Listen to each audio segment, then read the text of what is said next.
তো আজকে চলে গিয়েছিলাম বিষ্ণুপুর রাজভবনে। আর এই জায়গাটার কথা তোমরা অনেকে জানতে চেয়েছিলে।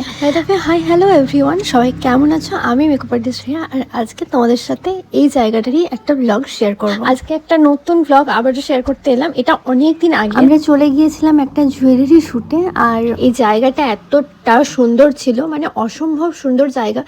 আমরা গিয়ে বুঝতে পারিনি, বাট ভেতরে যত গিয়েছিলাম তত মানে ততটাই সুন্দর। আমি পুরোটা হয়তো ক্যাপচার করতে পারিনি, কারণ হাতে খুব একটা টাইম ছিল না। আর ছিল যেমনই সুন্দর ওয়েদার, ঠিক তেমনই সুন্দর এই প্লেসটা। জাস্ট অসাধারণ লাগছিল গিয়ে। তো মন ভালো করে দেওয়ার মতনই একটা জায়গা ছিল। ছিল দোলনা, আর আমি একটা দোল খাওয়া না, এটা তো হয় না। আর ভীষণ সুন্দর ছোটো ছোটো ফুলের গাছ ছিল, যেগুলো সত্যিই খুব সুন্দর লাগছিল। আর এখানে শ্যুট করার জন্য বিভিন্ন এতটাই আউটসাইড প্লেস আছে যে বিভিন্ন রকমের শ্যুট এখানে কিন্তু করা যেতে পারে। তো এটা ছিল আমাদের বিষ্ণুপুর রাজভবন রিসোর্টে। তোমরা কারা কারা এই জায়গাটাতে গিয়েছো অবশ্যই কমেন্টে জানিও।